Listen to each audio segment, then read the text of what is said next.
ഇന്നത്തെ geo political അപ്ഡേറ്റ്സിൽ പ്രധാനമായിട്ട് നമ്മൾ നോക്കുന്നതെന്ന് പറഞ്ഞു കഴിഞ്ഞാൽ റഷ്യയുടെ റോസ്നെഫ്റ്റ് ലൂക്കോയിൽ രണ്ട് സ്ഥാപനങ്ങളും അതിൻ്റെ സ്റ്റേക്ക് നല്ല രീതിയിൽ താഴോട്ട് ഇടിവ് രേഖപ്പെടുത്തിയിട്ടുണ്ട്.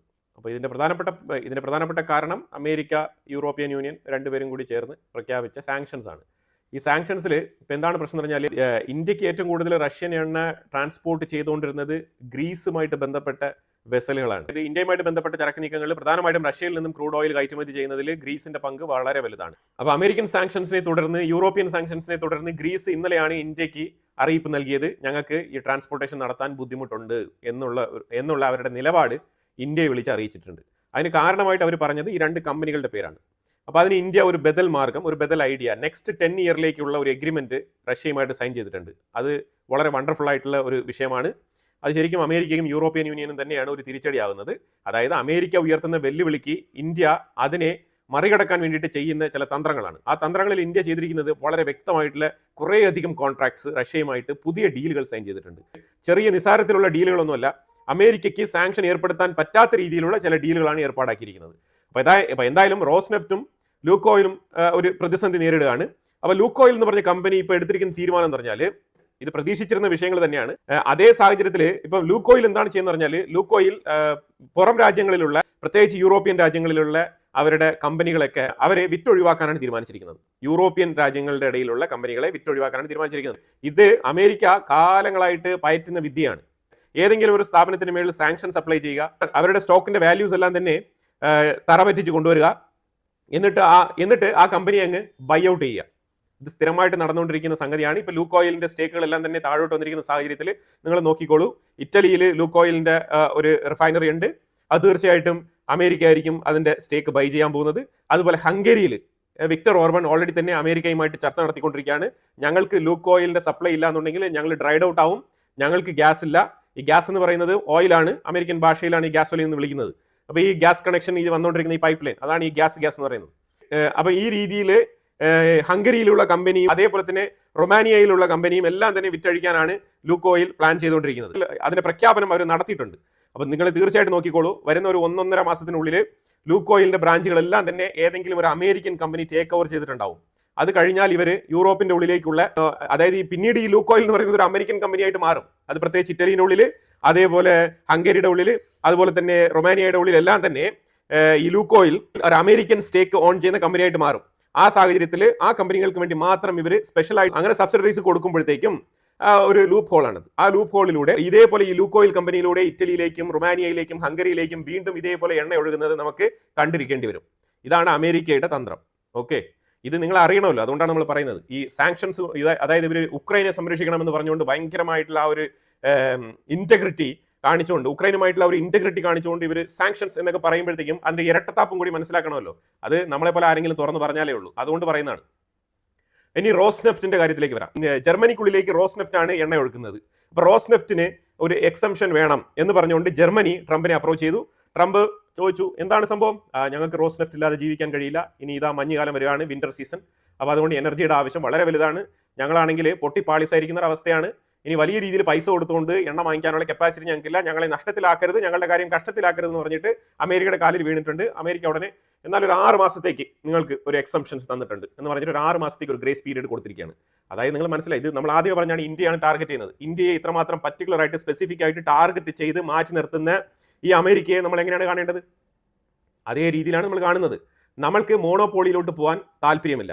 ഇപ്പൊ പലരും ഇന്ത്യയെ ക്രിട്ടിസൈസ് ചെയ്യുന്ന സാഹചര്യങ്ങളൊക്കെ ഉണ്ടാവും. ഇതിനകത്ത് ഇന്ത്യ എടുക്കുന്ന നിലപാട് എന്താണ്, ഇന്ത്യയുടെ ഫോറിൻ പോളിസി എങ്ങനെയാണ് വർക്ക് ചെയ്യുന്നത് എന്നുള്ളതിന്റെ ചെറിയൊരു എക്സാമ്പിൾ ഞാൻ പറഞ്ഞുതരാം. ഇപ്പൊ യൂറോപ്പിനും അതേപോലെ മിഡിൽ ഈസ്റ്റ് പോലത്തെ രാജ്യങ്ങൾക്കൊക്കെ, മിഡിൽ ഈസ്റ്റിൽ എന്താണ്, എണ്ണ കുഴിച്ചെടുക്കണമെന്നുണ്ടെങ്കിൽ അമേരിക്കൻ ടെക്നോളജി വേണം. അമേരിക്കൻ കമ്പനി അറാംകോ എന്ന് പറഞ്ഞാൽ അമേരിക്കൻ അറബ് ഓയിൽ കമ്പനിയാണ്. അപ്പോൾ ഇതേപോലത്തെ അമേരിക്കൻ ടെക്നോളജികൾ, വെസ്റ്റേൺ കൺട്രീസിന്റെ ടെക്നോളജി ഉപയോഗിച്ചുകൊണ്ടാണ് ഈ മിഡിൽ ഈസ്റ്റ് രാജ്യങ്ങളെല്ലാം തന്നെ എണ്ണ കുഴിച്ചെടുക്കുന്നത്. അതേപോലെ അമേരിക്ക ഉൾപ്പെടെയുള്ള രാജ്യങ്ങളുടെ സെക്യൂരിറ്റി സംവിധാനങ്ങളാണ് ഉപയോഗിക്കുന്നത്.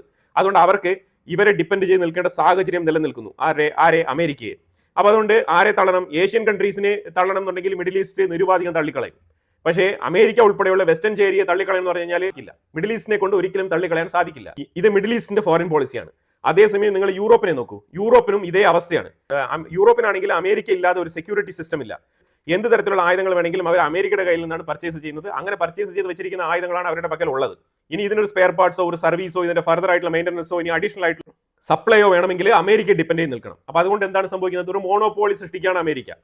ഈ മോണോപോളിയിലേക്ക് ഇന്ത്യ പോകാൻ താല്പര്യപ്പെടുന്നില്ല. ഇതാണ് ഇന്ത്യയുടെ നിലപാട്. എന്തുകൊണ്ടാണ് ഇന്ത്യ അമേരിക്കയെ ഇങ്ങനെ മാറ്റി നിർത്തിക്കൊണ്ട് അമേരിക്കയുടെ ചൊൽപ്പടിക്ക് വഴങ്ങാതെ ഈ രീതിയിൽ മൽപ്പിടുത്തം പിടിച്ച് നിൽക്കുന്നത് എന്ന് പറഞ്ഞു കഴിഞ്ഞാൽ ഇതാണ് കാരണം. നമ്മൾ അമേരിക്കയുടെ മോണോപോളിയിൽ ചെന്ന് വീഴാൻ നമ്മൾ ആഗ്രഹിക്കുന്നില്ല. നമ്മൾ ഇപ്പം ഒരു ബിഗിനിങ് സ്റ്റേജിൽ നിൽക്കുന്ന രാജ്യമാണ്. അമേരിക്കയുമായിട്ട് നമുക്ക് വളരെ ഡീപ്പായിട്ടുള്ള ബന്ധമുണ്ടോ എന്ന് ചോദിച്ചാൽ ഇല്ല. അപ്പോൾ അതുകൊണ്ട് തന്നെ ഇനി കൂടുതലായിട്ട് അങ്ങോട്ട് ഡീപ്പസ്റ്റ് റിലേഷൻഷിപ്പ് വേണോ ചോദിച്ചു കഴിഞ്ഞാൽ അത് ഇന്ത്യയുടെ നിലപാടല്ല. അമേരിക്ക പറഞ്ഞത് കൊണ്ട് നമ്മൾ റഷ്യയെ മാറ്റി നിർത്തിക്കൊണ്ട് മുന്നോട്ട് പോകുകയാണെന്നുണ്ടെങ്കിൽ ഇതിനകത്ത് നമ്മളുടെ രാജ്യത്ത് നിങ്ങൾ നോക്കൂ, അമേരിക്കയുടെ ആയുധങ്ങളുണ്ട്, ഫ്രാൻസിന്റെ സൈഡിലുള്ള ആയുധങ്ങളുണ്ട്, അതായത് യൂറോപ്പിന്റെ ആയുധങ്ങളുണ്ട്, റഷ്യയുടെ ആയുധങ്ങളുണ്ട്. അപ്പൊ നമ്മൾ ഈ രീതിയിൽ ഒരു മോണോപോളി ഇല്ലാതെ മുന്നോട്ട് പോകാൻ ആഗ്രഹിക്കുന്ന രാജ്യമാണ്. ഇതാണ് മനസ്സിലാക്കേണ്ടത്. ഇപ്പൊ ഇതുകൊണ്ട് എന്താണ് സംഭവിക്കുന്നത് പറഞ്ഞാൽ നമുക്ക് ഇപ്പൊ അമേരിക്കയുടെ ആയുധങ്ങൾ മാത്രം വാങ്ങിച്ച് നമ്മൾ മിഡിൽ ഈസ്റ്റിലെ എണ്ണ മാത്രം സപ്ലൈ ചെയ്ത് ജീവിക്കുകയാണെന്നുണ്ടെങ്കിൽ മിഡിൽ ഈസ്റ്റിനെ കൺട്രോൾ ചെയ്യുന്ന ആരാണ്? അമേരിക്ക. അപ്പൊ അൾട്ടിമേറ്റ്ലി അമേരിക്ക പറയുന്ന എല്ലാം തന്നെ നമുക്ക് തൊണ്ട തൊടാതെ വിഴുങ്ങി അവരുടെ കാലിന്റെ കീഴിൽ കിടന്ന് വെള്ളം കുടിക്കേണ്ടി വരും. അത് വേണോ ഇന്ത്യക്ക്? തീർച്ചയായിട്ടും ഇന്ത്യയുടെ ഫോറിൻ പോളിസി അതുകൊണ്ടാണ് അമേരിക്കയുടെ ചൊൽപ്പടിക്ക് നിൽക്കാത്തത്. കാരണം നമ്മൾ അമേരിക്കൻ മോണോപോളി ആഗ്രഹിക്കുന്നില്ല. അതാണ് ഇതിന്റെ പ്രധാനപ്പെട്ട വിഷയം. ഇനിയിപ്പം ഇന്ത്യ റഷ്യയുമായിട്ട് ചെയ്തുകൊണ്ടിരിക്കുന്ന ആ ഒരു ഡീൽ ശരി, ഇപ്പൊ തൽക്കാലം റോസ്നെഫ്റ്റും ലൂക്കോയിലും ഇന്ത്യക്ക് എണ്ണ സപ്ലൈ ചെയ്യുന്നില്ല. പക്ഷേ ഇന്ത്യ വേറൊരു കരാർ, ആ കരാറിന്റെ കമ്പനി വ്യക്തമായിട്ട് പബ്ലിഷ് ചെയ്യപ്പെട്ടിട്ടില്ല. പക്ഷേ എന്റെ അറിവിൽ മനസ്സിലാക്കാൻ പറ്റുന്നത് അത് റഷ്യയുടെ സൈഡിലുള്ള ഒരു പത്രം അത് വെളിപ്പെടുത്തിയിട്ടുണ്ട്. അവർ വെച്ചിരിക്കുന്ന എഗ്രിമെന്റ് വെച്ചാൽ ഇന്ത്യയുമായിട്ട് 10 വർഷത്തേക്ക് ഗാസ്പ്രോംസ് എന്ന് പറഞ്ഞ കമ്പനിയുമായിട്ടാണ് കരാർ സൈൻ ചെയ്തിരിക്കുന്നത്. ഗാസ്പ്രോംസ് എന്ന് പറഞ്ഞ കമ്പനി അത് റഷ്യയുടെ ഗവൺമെന്റ് കമ്പനിയാണ്. റഷ്യയുടെ ഗവൺമെന്റ് സ്റ്റേക്ക് ഓൺ ചെയ്യുന്ന കമ്പനിയാണ് ഗാസ്പ്രോംസ്. ഈ ഗാസ്പ്രോംസ് എന്ന് പറഞ്ഞ കമ്പനിയുമായിട്ട് ഇന്ത്യ 10 വർഷത്തേക്കാണ് കരാർ ഒപ്പിട്ടിരിക്കുന്നത്. കാരണം ഇന്ത്യ 10 വർഷത്തേക്ക് ഒപ്പിടാനുള്ള കാരണം എന്താണെന്ന് പറഞ്ഞാൽ റഷ്യയുമായിട്ടുള്ള ലോങ് സ്റ്റാൻഡിംഗ് റിലേഷൻഷിപ്പ്, അതുപോലെ 10 വർഷം കൊണ്ട് ഈ ഫോസിൽ ഫ്യൂവലിന്റെ ഒരു ഉപയോഗം ക്രമേണ കുറഞ്ഞു വന്നിട്ടുണ്ടാവും എന്ന് ഇന്ത്യ ഫോർകാസ്റ്റ് ചെയ്യുന്നുണ്ട് നെക്സ്റ്റ് 10 ഇയേഴ്സിൽ. അതുകൊണ്ടാണ് 10 വർഷത്തേക്കുള്ള എഗ്രിമെന്റ് സൈൻ ചെയ്തിരിക്കുന്നത് റഷ്യ. അപ്പം അമേരിക്കയ്ക്ക് ഇതിനകത്ത് ദേഷ്യമുണ്ടോ എന്ന് ചോദിച്ചാൽ ദേഷ്യമുണ്ട്. ഇപ്പൊ ഇതിനകത്ത് വേറൊരു വിഷയം കൂടി നമുക്ക് പറയാനുള്ളത് വെച്ചാൽ ഈ ഗാസ്പ്രോംസ് എന്ന് പറഞ്ഞ കമ്പനി നേരിട്ട് ഇന്ത്യക്ക് സപ്ലൈ ചെയ്യില്ല. ഇവര് ചൈനീസ് ഓയിൽ കമ്പനിക്ക് സപ്ലൈ ചെയ്യും. ചൈനയായിരിക്കും ഇന്ത്യയിലേക്ക് ഈ ഒരു എണ്ണ സപ്ലൈ ചെയ്യുന്നത്. ഇത് ഇന്ത്യയുടെ ബാക്ക് എൻഡിൽ നടക്കുന്ന ഒരു ഡീലാണ്. ഇനി ഇത് കഴിഞ്ഞിട്ട് റഷ്യയുമായിട്ട് കൂടുതൽ ബന്ധം ശക്തിപ്പെടുത്തുന്ന രീതിയിലുള്ള കരാറുകൾ, അതായത് റഷ്യയുടെ എയർക്രാഫ്റ്റ്, അതായത് പാസഞ്ചർ എയർക്രാഫ്റ്റ് മാനുഫാക്ചറിങ് ചെയ്യുന്ന ഒരു കമ്പനിയുണ്ട്. ആ കമ്പനിയും ഇന്ത്യയുടെ HAL തമ്മിൽ ഒരു എഗ്രിമെന്റ് അവർ MOU സൈൻ ചെയ്തിരിക്കുകയാണ്. ഈ MOU സൈൻ ചെയ്തിരിക്കുന്ന പറഞ്ഞാൽ പാസഞ്ചർ എയർക്രാഫ്റ്റ് ഇന്ത്യക്കുള്ളിൽ മാനുഫാക്ചറിങ് ചെയ്യാൻ വേണ്ടിയിട്ട് മേക്ക് ഇൻ ഇന്ത്യ പദ്ധതിക്ക് കീഴിലാണ് ഈ ഇത് സൈൻ ചെയ്തിരിക്കുന്നത്. SJ100 എന്ന കാറ്റഗറിയിൽ വരുന്ന പാസഞ്ചർ എയർക്രാഫ്റ്റ് നിർമ്മിക്കാനാണ് എഗ്രിമെന്റ് സൈൻ ചെയ്തിരിക്കുന്നത്. ഇന്ത്യയുടെ HAL എന്ന് പറഞ്ഞ കമ്പനി റഷ്യയുടെ UAC, യുണൈറ്റഡ് എയർക്രാഫ്റ്റ് കോർപ്പറേഷൻ എന്ന് പറഞ്ഞ കമ്പനിയുമായിട്ട് ഈ ഡീല് സൈൻ ചെയ്തിരിക്കുന്നത്. അമേരിക്ക ഇതിനെക്കുറിച്ച് ഓൾറെഡി തന്നെ കൺസേൺ രേഖപ്പെടുത്തി കഴിഞ്ഞു. പക്ഷേ അമേരിക്കയ്ക്ക് ഒന്നും ചെയ്യാനില്ല. ഇപ്പൊ ഇന്ത്യൻ കമ്പനിയായിട്ടുള്ള HAL റഷ്യൻ കമ്പനിയുമായിട്ടുള്ള UAC-യുമായിട്ട് ഡീൽ സൈൻ ചെയ്തെന്ന് പറഞ്ഞിട്ട് സാങ്ഷൻസ് കൊണ്ടുവരാൻ കഴിയില്ല. കാരണം എന്താണ്? HAL-യുമായിട്ട് ഒരുപാട് ഡീലിങ്സ് അമേരിക്കയ്ക്കും ഉണ്ട്. HAL ഇതേപോലെ ബോയിങ് എയർക്രാഫ്റ്റ് നിർമ്മിക്കാൻ വേണ്ടിയിട്ടുള്ള കരാർ അമേരിക്കയുമായിട്ട് ഒപ്പുവെച്ചിട്ടുണ്ട്. GE എഞ്ചിനുമായിട്ടുള്ള കരാറിന് വേണ്ടിയിട്ട് അമേരിക്കയുമായിട്ട് ഡീൽ സൈൻ ചെയ്തിട്ടുണ്ട്. അപ്പൊ HAL-നെതിരെ സാങ്ഷൻസ് കൊണ്ടുവരാൻ പറ്റില്ല. ഇത് നമ്പർ 1 പോയിന്റ്. T-72 കാറ്റഗറിയിൽ വരുന്ന 1000 ഹോഴ്സ് പവർ വരുന്ന എഞ്ചിൻ റഷ്യയാണ് ഇന്ത്യക്കുള്ളിൽ മാനുഫാക്ചറിങ് ചെയ്യുന്നത്. ഇതും നമ്മൾ എഗ്രിമെന്റ് സൈൻ ചെയ്ത് അതിന്റെ മാനുഫാക്ചറിങ് കാര്യങ്ങളുമായിട്ട് മുന്നോട്ട് പോവുകയാണ്. ബ്രഹ്മോസിന്റെ നെക്സ്റ്റ് വേരിയന്റ് ആയിട്ടുള്ള ഒരു മിസൈൽ മാനുഫാക്ചറിംഗിന് വേണ്ടിയിട്ട് ഇന്ത്യയും റഷ്യയും ജോയിന്റ് എഗ്രിമെന്റ് സൈൻ ചെയ്തിരിക്കുകയാണ്. അത് ഇന്ത്യക്കുള്ളിൽ മാനുഫാക്ചറിംഗ് ചെയ്യാൻ വേണ്ടിയിട്ട്. അതുപോലെ AK-203 എന്ന് പറഞ്ഞ റൈഫിൾ ഗൺ ഇന്ത്യക്കുള്ളിൽ മാനുഫാക്ചറിംഗ് ചെയ്യാൻ വേണ്ടിയിട്ട് റഷ്യ ഓൾറെഡി തന്നെ എഗ്രിമെന്റ് സൈൻ ചെയ്തിരിക്കുകയാണ്. ഇതേപോലെ തുടരെയുള്ള എഗ്രിമെന്റുകൾ കുറെ സൈൻ ചെയ്തിട്ടുണ്ട്. ഇതെല്ലാം തന്നെ റഷ്യൻ പ്രസിഡന്റ് വ്ളാഡിമിർ പുടിൻ ഡിസംബറിൽ ഇന്ത്യ വിസിറ്റ് ചെയ്യുന്നതുമായിട്ട് ബന്ധപ്പെട്ട് ഇതൊരു ഇനോഗ്രേഷൻ സെറമണിയിൽ ഇതെല്ലാം തന്നെ പബ്ലിഷ് ചെയ്യപ്പെടും. അത് ഉറപ്പായിട്ടുള്ള കാര്യമാണ്. അപ്പോൾ തൽക്കാലം റഷ്യൻ ഓയിൽ ഇന്ത്യക്കുള്ളിലേക്ക് വരുന്നത് തടസ്സപ്പെട്ടിരിക്കുകയാണ്. അങ്ങനെ തന്നെയാണ് പറയേണ്ടത്. കാരണം ഇന്ത്യ സ്വമേധയാ ഇന്ത്യൻ ഗവൺമെന്റ് ഒരു തീരുമാനമെടുത്ത് അമേരിക്കയുടെ ചൊൽപ്പടിക്ക് വഴങ്ങി നമ്മൾ ഓയിൽ നിർത്തിയതല്ല. അത് ആദ്യം മനസ്സിലാക്കിക്കോണം. ശരിക്കും പറഞ്ഞാൽ ഇന്ത്യക്ക് ഇപ്പോഴും റഷ്യൻ ഓയിൽ വാങ്ങിക്കാൻ തന്നെയാണ് താല്പര്യം. അപ്പോൾ അത് അമേരിക്കയുടെ ചൊൽപ്പടിക്ക് വഴങ്ങിയതായിട്ടല്ല, അവർ ഫോഴ്സ്ഫുള്ളി ഇത് സ്റ്റോപ്പ് ചെയ്ത് വെച്ചിരിക്കുന്ന ഒരു അവസ്ഥയാണ്. തീർച്ചയായിട്ടും അവർക്ക് വേണ്ടിയിട്ടുള്ള ലൂപ്പ് ഹോളുകൾ കണ്ടുപിടിച്ച് അവർ എണ്ണ വാങ്ങിക്കുക തന്നെ ചെയ്യും. ഇന്ത്യയാണ് അവർ ടാർഗറ്റ് ചെയ്ത് മാറ്റി വെച്ചിരിക്കുന്നത്. കാരണം ട്രംപിന്റെ പോളിസി എപ്പോഴും ഇന്ത്യക്കെതിരാണ്. അത് അങ്ങനെ തന്നെയാണ് മനസ്സിലാക്കാൻ പറ്റുന്നത്. അല്ലാതെ ഇന്ത്യക്ക് നല്ലത് വരുന്ന ഒരു കാര്യങ്ങളും ട്രംപ് ചെയ്യാറില്ല. ഇനി അടുത്ത് നമ്മൾ പാകിസ്ഥാനുമായിട്ട് ബന്ധപ്പെട്ട വിഷയത്തിലേക്ക് നമ്മൾ പോകേണ്ടതുണ്ട്. അതിന് മുമ്പ് ഈ OIC, organisation of Islamic countries എന്ന് പറഞ്ഞിട്ട് ഒരു ഗ്രൂപ്പ് ഉണ്ടല്ലോ. ഈ കൂട്ടായ്മ ഇതിന് മുമ്പ് തന്നെ സൂചിപ്പിച്ചിട്ടുണ്ട്. ഏതാണ്ട് 36 പ്രാവശ്യം ഇവർ ഇന്ത്യക്കെതിരെ ഇതേപോലെ റെസൊല്യൂഷൻ പാസ്സാക്കിയ ആൾക്കാരാണ്. അതുകൊണ്ടാണ് ഈ ഞാൻ മുഖവിലേക്ക് എടുക്കാത്തത്. നമ്മൾ ഇതിനെ തീർച്ചയായിട്ടും ഇതിനെ വളരെ കെയർഫുൾ ആയിട്ട് മോണിറ്റർ ചെയ്യേണ്ടതുണ്ട്. കാരണം ഈ ഇസ്ലാമിക് രാജ്യങ്ങൾ എന്താണ് ചെയ്യുന്നതെന്ന് പറഞ്ഞാൽ ഇവർ ഇന്ത്യ ഇല്ലീഗലായിട്ടാണ് ജമ്മു ആൻഡ് കശ്മീരിനെ ഒക്കുപ്പൈ ചെയ്ത് വെച്ചിരിക്കുന്നത് എന്നുള്ള റെസൊല്യൂഷനാണ് ഇവർ പാസ്സാക്കിയിരിക്കുന്നത്. ഇന്നലെ രാവിലെ ഞാനൊരു വീഡിയോ പബ്ലിഷ് ചെയ്തിട്ടുണ്ടായിരുന്നു. എന്താണ്? പാകിസ്ഥാന്റെ പ്രൈം മിനിസ്റ്റർ ഷഹബാസ് ഷെരീഫ് ഇതേ വിഷയവുമായിട്ട് ബന്ധപ്പെട്ട് ഒക്ടോബർ 26, 1947 എന്ന് പറഞ്ഞിട്ട് ഒരു പോസ്റ്റ് ഇട്ടിട്ടുണ്ടായിരുന്നു. അതായത് ജമ്മു കാശ്മീരെ ഇന്ത്യ ഇല്ലീഗലി ഒക്കുപ്പൈ ചെയ്താണെന്നുള്ള രീതിയിൽ. അതായത് ഈ എക്സ് പ്ലാറ്റ്ഫോമിലുള്ള ഗ്രോക്ക് തന്നെ പുള്ളിക്കാരനെ കറക്റ്റ് ചെയ്തുകൊണ്ടാണ് അവർ മെസ്സേജ് രാജാ ഹരിസിക്കിന്റെ ഇൻസ്ട്രുമെന്റ് ഓഫ് ആക്സസിനെ കുറിച്ചുള്ള മെസ്സേജൊക്കെ ആർട്ടിഫിഷ്യൽ ഇന്റലിജൻസ് തന്നെ ഷഹബാസ് ഷെരീഫിനെ കറക്റ്റ് ചെയ്യുന്ന രംഗമാണ് ഞാൻ പറഞ്ഞു വെച്ചിരുന്നത്. ആ സാഹചര്യത്തിലാണ് OIC ഇനി OICയുടെ സ്റ്റേറ്റ്മെന്റും കൂടി നമ്മൾ ഗ്രോക്കിലിട്ട് കറക്റ്റ് ചെയ്ത് ഇവർക്കെതിരെ പബ്ലിഷ് ചെയ്യേണ്ടിയിരിക്കുന്നു.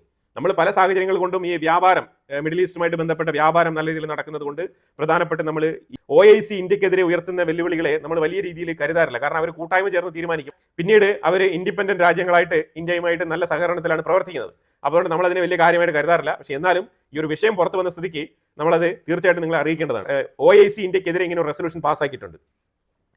ഇനി അഫ്ഗാനിസ്ഥാനും പാകിസ്ഥാനും തമ്മിലുള്ള പ്രശ്നം, തുർക്കി ഇതിന്റെ ഇടയ്ക്ക് ഒരു മീഡിയേഷന് വേണ്ടി ശ്രമിച്ചായിരുന്നു. അപ്പൊ അതിൽ തുർക്കിയുടെ മീഡിയേഷൻ കഴിഞ്ഞിട്ട് പാകിസ്ഥാൻ തുർക്കിയെ കണ്ട് അഫ്ഗാനിസ്ഥാൻ പേടിച്ചു വിറച്ചു. അതുകൊണ്ട് അവർ ഒളിച്ചോടി എന്നുള്ള നിലയിൽ പാകിസ്ഥാന്റെ ഉള്ളിൽ മീഡിയ ഭയങ്കരമായിട്ട് പ്രൊപ്പഗൻഡ അടിച്ചിറക്കി. ഇത് അഫ്ഗാനിസ്ഥാന് സഹിക്കാൻ കഴിഞ്ഞില്ല.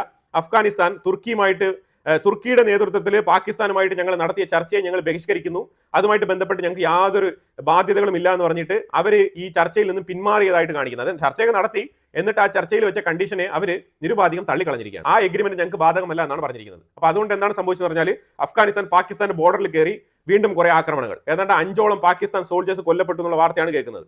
അതുപോലെ അമേരിക്ക കുറച്ച് മാസമായിട്ടുള്ള ഡീപ്പോർട്ടേഷൻസ് വീണ്ടും നടത്തി തുടങ്ങിയിട്ടുണ്ട്. ഇസ്രായേലിനെ എതിർത്ത് സംസാരിക്കുന്ന ആൾക്കാർ കുറെ പേരെയൊക്കെ പിടിച്ച് ഡീപ്പോർട്ട് ചെയ്തിട്ടുണ്ട്. അതിന്റെ വിശദമായിട്ടുള്ള ഡീറ്റെയിൽ ആയിട്ട് വിവരങ്ങളിലേക്ക് ഞാൻ പോകുന്നില്ല. പക്ഷേ അതിൽ ഇങ്ങനത്തെ വിഷയങ്ങൾ അമേരിക്കയുടെ ഉള്ളിൽ നിന്നും നടക്കുന്നുണ്ട്. ഇന്ത്യക്കും ലേറ്റസ്റ്റ് ആയിട്ട് 50 പേരെ ഇന്ത്യയിലേക്ക് ഡീപ്പോർട്ട് ചെയ്ത് കയറ്റി അയച്ചിട്ടുണ്ട്. അവർ ഇന്ത്യയിൽ എത്തിയിട്ടുമുണ്ട്. ഈ ലക്ഷക്കണക്കിന് പൈസ മുടക്കിക്കൊണ്ട് അമേരിക്കയിലേക്ക് യാത്ര ചെയ്യുന്ന ഈ ഒരു കള്ള ടിക്കറ്റിൽ യാത്ര ചെയ്യുന്ന പരിപാടി അത് ഒഴിവാക്കുക, അതാണ് നല്ലത്. കാരണം ആ 50 ലക്ഷം ഉണ്ടെങ്കിൽ ഇന്ത്യക്കുള്ളിൽ നിങ്ങൾക്ക് സുഖമായിട്ട് എന്തെങ്കിലുമൊക്കെ ഒരു ഷോപ്പ് ഇട്ട് മുന്നോട്ട് പോകാനേ ഉള്ളൂ. ജീവിതം വളരെ സുഖമായിട്ട് മുന്നോട്ട് കൊണ്ടുപോകാൻ കഴിയും. ഇതുപോലെ ലക്ഷക്കണക്കിന് പൈസ മുടക്കിക്കൊണ്ട് അമേരിക്കയിലേക്ക് കയറി പോകേണ്ട ആവശ്യമില്ല എന്നാണ് എനിക്ക് പറയാനുള്ളത്. കാരണം അവിടെ നിങ്ങളെ സ്വീകരിക്കാനുള്ള ആൾക്കാരല്ല അവിടെ ഉള്ളത്, അതാണ് മനസ്സിലാക്കേണ്ടത്. പിന്നെ ഇല്ലീഗലായിട്ട് പോകുന്നത് റോങ് ആണ്. ഇല്ലീഗലായിട്ട് ഏത് രാജ്യത്ത് പോകുന്നതും തെറ്റാണ്. അത് ഇന്ത്യക്കുള്ളിൽ എങ്ങനെയാണോ ബംഗ്ലാദേശികൾ കടന്നു കയറി വരുമ്പോഴത്തേക്കും നമുക്ക് തോന്നുന്നത് അതുപോലെ തന്നെയായിരിക്കും അമേരിക്കയിലുള്ളവർക്ക് തോന്നുന്നത്. അപ്പൊ അതുകൊണ്ട് ഈ പ്രാക്ടീസ് ഒഴിവാക്കുക. ഇങ്ങനെ ഡീപ്പോർട്ട് ചെയ്യപ്പെടുന്നവർക്കെതിരെ കർശനമായിട്ടുള്ള നിയമ നടപടി കൊണ്ടുവരണം. അതായത് ഒരു ഇന്ത്യൻ പൗരൻ ഇല്ലീഗലായിട്ട് മറ്റൊരു രാജ്യത്തിൽ പോയിട്ട് പിടിക്കപ്പെട്ട് ഡീപ്പോർട്ടേഷൻ നേരിട്ടാൽ ഇന്ത്യക്കുള്ളിൽ കനത്ത പിഴ അല്ലെങ്കിൽ നല്ല രീതിയിലുള്ള പനിഷ്മെന്റ് കൊണ്ടുവരണം. അങ്ങനെ കൊണ്ടുവന്നു കഴിഞ്ഞാലാണ് ഇങ്ങനത്തെ പോക്കൊക്കെ ഒഴിവാക്കാൻ പറ്റും. ആ സാഹചര്യത്തിൽ വേറൊരു ചോദ്യം വരും, അപ്പൊ എല്ലാവർക്കും ജോലി അവൈലബിൾ ആക്കാൻ പറ്റുമോ എന്നുള്ളത്. ജോലി ഇന്ത്യക്കുള്ളിൽ ചെയ്യാൻ സാഹചര്യം ഇല്ല എന്ന് പറയുന്നവർ എങ്ങനെയാണ് 50 ലക്ഷം 60 ലക്ഷം ഒക്കെ ഒപ്പിച്ച് അമേരിക്കയ്ക്ക് പോകാൻ തീരുമാനിക്കുന്നത്? അപ്പൊ ആ 50 ലക്ഷം 60 ലക്ഷം ഒപ്പിക്കാൻ കപ്പാസിറ്റി ഉള്ള ആൾക്കാരാണല്ലോ. അപ്പൊ അവിടെ ജോലി സാധ്യത എന്നുള്ള ചോദ്യത്തിന് യാതൊരു പ്രസക്തി ഇല്ല എന്നുള്ളതാണ്. അപ്പൊ അതുകൊണ്ടാണ് ഈ വിഷയം നമ്മൾ സെൻസിറ്റീവ് ആയിട്ട് ഇങ്ങനെ പറയുന്നത്. ഇനി നേരെ ഇസ്രായേലിന്റെ ഉള്ളിലേക്ക് വരാം. ഇസ്രായേലിന്റെ ഉള്ളിലേക്ക് വന്നു കഴിഞ്ഞാൽ സംഭവിച്ചിരിക്കുന്ന വിഷയം എന്ന് പറഞ്ഞാൽ ഇസ്രായേലിന്റെ ഉള്ളിൽ ക്യാബിനറ്റ് മീറ്റിംഗ് കൂടിയിട്ടുണ്ട്. ക്യാബിനറ്റ് മീറ്റിംഗ് കൂടിയിട്ട് അവർ തീരുമാനിച്ചത് ലെബനാന്റെ മേളിൽ ഒരു സൈഡിൽ ആക്രമണം നടക്കുന്നുണ്ട്, ലെബനാനിന് ഒരു അവസാനത്തെ താക്കീതൊക്കെ കൊടുത്തിട്ടുണ്ട്. അത് അമേരിക്ക തന്നെ നേരിട്ടൊന്ന് കൊടുത്തിരിക്കുകയാണ്. അത് കഴിഞ്ഞിട്ട് ഗാസയുമായിട്ട് ബന്ധപ്പെട്ട വിഷയത്തിൽ സെക്കൻഡ് ഫേസിലേക്ക് പോകേണ്ടതുണ്ട്. സെക്കൻഡ് ഫേസ് രണ്ടാം ഘട്ട പീസ് ഡീൽ ട്രംപിന്റെ 20 പോയിന്റുകളുമായിട്ട് ബന്ധപ്പെട്ട് നിർദ്ദേശിച്ചിരിക്കുന്ന ഒരു പ്ലാനാണ്. അപ്പൊ ഈ പ്ലാനുമായിട്ട് ബന്ധപ്പെട്ട് നെക്സ്റ്റ് ഫേസിലേക്ക് പോകണം. ഈ നെക്സ്റ്റ് ഫേസിലേക്ക് പോകണം എന്നുണ്ടെങ്കിൽ എന്താണ് സംഭവിക്കേണ്ടത്? ഇസ്രായേലി ബന്ദികളായിട്ടുള്ള ഇനിയും 13 ആൾക്കാരുടെ ബോഡി കിട്ടാനുണ്ട് ഇസ്രായേലിന്. അപ്പൊ ഇപ്പൊ സംഭവിച്ചെന്ന് പറഞ്ഞാൽ ആൾമോസ്റ്റ് ഇസ്രായേൽ തന്നെ പല സ്ഥലങ്ങളും കാണിച്ചു കൊടുത്തിട്ടുണ്ട്, ഇവിടെയൊക്കെ സാധ്യതകൾ ഉണ്ടെന്ന് പറഞ്ഞിട്ട്.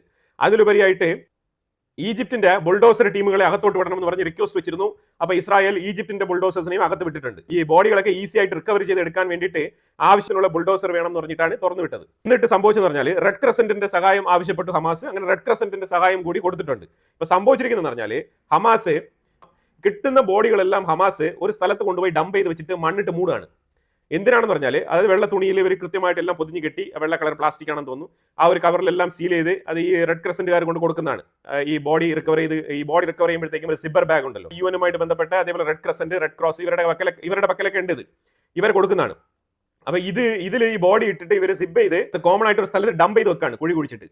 ഇത് എന്തിനാണെന്ന് പറഞ്ഞാൽ ഇസ്രായേലിന് ഘട്ടം ഘട്ടമായിട്ട് ചോദിക്കുമ്പോൾ ഇങ്ങനെ എഴഞ്ഞ് ഓരോന്നായിട്ട് കൊടുക്കാമെന്നുള്ളതാണ്. ഈ കൊടുക്കുമ്പോഴത്തേക്ക് ഇവർ എന്താണ് ചെയ്യുന്നത്? ഈ ഗാസയിലുള്ള ജനങ്ങളുടെ ബോഡിയും കൂടെ ചേർത്താണ് കൊടുക്കുന്നത്. ഈ ഇസ്രായേൽ ഇതൊക്കെ പരിശോധിച്ച് കാര്യങ്ങളൊക്കെ ഒരു തീരുമാനത്തിൽ എത്തുമ്പോൾ കുറച്ച് ടൈം എടുക്കും. 2 ബോഡി കൊടുക്കുക, ഒരാഴ്ച വലിച്ചഴിക്കുക, പിന്നെ വീണ്ടും 2 ബോഡി കൊടുക്കുക, പിന്നെ ഒരാഴ്ച ഇങ്ങനെ വലിച്ചു കിട്ടുക. ഇങ്ങനത്തെ ഒരു പ്രവൃത്തിയാണ് നടന്നുകൊണ്ടിരിക്കുന്നത്. പക്ഷേ ഇത് ഇസ്രായേലിന്റെ ഡ്രോൺ വളരെ വ്യക്തമായിട്ട് ഇവർ എന്താണ് ചെയ്യുന്നത് എന്നുള്ളത് ആകാശത്ത് നിന്ന് കൃത്യമായിട്ട് ഫോട്ടോഗ്രാഫി എടുത്തിട്ടുണ്ട്, വീഡിയോ ഫുട്ടേജ് എടുത്തിട്ടുണ്ട്. അപ്പൊ ഇത് ഇസ്രായേൽ വളരെ വ്യക്തമായിട്ട് നിരീക്ഷിച്ച് നോക്കുമ്പോഴത്തേക്കും എന്താണ് മനസ്സിലാക്കാൻ പറ്റിയെന്ന് പറഞ്ഞാൽ ഇവർ ബോഡികളെല്ലാം തന്നെ കളക്റ്റീവായിട്ട് ഒരു സ്ഥലത്ത് കൊണ്ട് ഡംപ് ചെയ്യുക. എന്നിട്ട് ഈ റെഡ് ക്രോസ് വരുന്ന സമയത്ത് ഇവർ കൃത്യമായിട്ട് 1-2 ബോഡികൾ അപ്പോഴത്തേക്ക് ആ റെഡ് ക്രോസ് വരുന്ന സമയത്ത് ഈ ബുൾഡോസറിനെ വിളിക്കുക, ഈ ബുൾഡോസറിന്റെ ടീമിനെ കൊണ്ടുപോവുക, എന്നിട്ട് ആ പരിസരത്ത് ജസ്റ്റ് ഒന്ന് തോണ്ടുക, മാന്തിയിട്ട് 1-2 ബോഡികൾ എടുത്ത് വെച്ചിട്ട് കൈമാറുക. 1-2 ഇസ്രായേലി ബന്ദിയുടെ ബോഡി ആയിരിക്കും, മറ്റുള്ളതെല്ലാം വേറെ എന്തെങ്കിലും ആയിരിക്കും. അതായത് ഇവരൊരു ഡിലീമ സൃഷ്ടിക്കുകയാണ് അവിടെ. അപ്പൊ അത് ഇവർക്കറിയാം ഇതെല്ലാം പരിശോധിച്ച് വരുമ്പോഴത്തേക്കും ടൈം എടുക്കും എന്നുള്ളത്. അപ്പൊ ഇത് സംഭവിച്ചാല് ഇസ്രായേലിന് കിട്ടുന്ന ബോഡികളെല്ലാം ഉടനെ കൊടുത്തു കഴിഞ്ഞാൽ ഇവർക്ക് ആയുധം വെച്ച് കീഴടങ്ങേണ്ടി വരും. അപ്പോൾ അതായത് സെക്കൻഡ് ഫേസ് നെഗോസിയേഷനിലേക്ക് ഇവർ പോകേണ്ടി വരും. അതിനെ പേടിച്ചിട്ടാണ് ഹമാസ് ഇങ്ങനെ വലിച്ചടയ്ക്കുന്നത്. ഇതാണ് ഇപ്പോൾ സംഭവിച്ചുകൊണ്ടിരിക്കുന്നത്. ഇത് ഫൂട്ടേജ് സഹിതം എടുത്ത് ഇസ്രായേൽ റിലീസ് ചെയ്തിട്ടുണ്ട്. ഇതിനെ തുടർന്നാണ് ക്യാബിനറ്റ് മീറ്റിംഗ് തുടങ്ങിയത്. ഇനി വീണ്ടും ഗാസയ്ക്കുള്ളിൽ ആക്രമണം നടത്തണം എന്നുള്ള രീതിയിൽ ശക്തമായ തീരുമാനമാണ് എടുത്തിരിക്കുന്നത്. ആൻഡ് റെസൊല്യൂഷൻ പാസ്സാക്കി കഴിഞ്ഞു. അപ്പോൾ ഇത് പാസ്സായ സ്ഥിതിക്ക് ഇനിയെങ്കിലും ആ 13 ബോഡി ഇനിയും കൊടുക്കാനുണ്ട്. അത് പെട്ടെന്ന് തന്നെ കൊടുത്തിട്ട് സെക്കൻഡ് ഫേസിലേക്ക് പോകുക എന്നുള്ളതാണ് നിർദ്ദേശം. ഇനി പോകുന്നില്ല എന്നുണ്ടെങ്കിൽ ശക്തമായ താക്കീത് കൊടുത്തിട്ടുണ്ട്. ഇസ്രായേൽ അടി തുടങ്ങും ഗാസയ്ക്കുള്ളിൽ, അത് ഉറപ്പാണ്. ഈ രീതിയിലാണ് തീരുമാനം എടുത്തിരിക്കുന്നത്.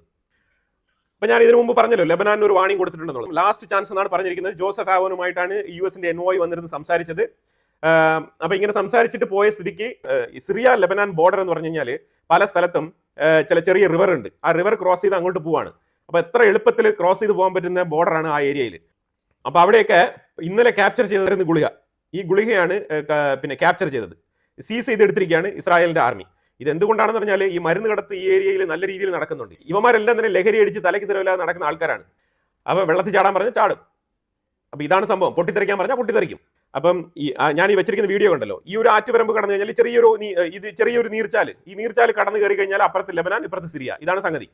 അപ്പോൾ ഈ മേഖലയിൽ നിരീക്ഷണം നടത്തുക എന്ന് പറഞ്ഞാൽ വളരെ ചാലഞ്ച് സൃഷ്ടിക്കുന്ന വിഷയമാണ്. ഈ ഏരിയയിൽ ഏറ്റവും കൂടുതൽ എണ്ണ കടത്ത്, അത് ഓയിൽ അങ്ങോട്ടും ഇങ്ങോട്ടും ഇവർ കടത്തുന്നുണ്ട്, ഓയിൽ ലെബനാന്റെ ഉള്ളിലേക്ക്. അപ്പോൾ അതിലൂടെ ആയുധങ്ങളും ഇവർ ഇതിൽ തന്നെ കടത്തുന്നു എന്നുള്ള ഒരു ആരോപണം കൂടിയുണ്ട്.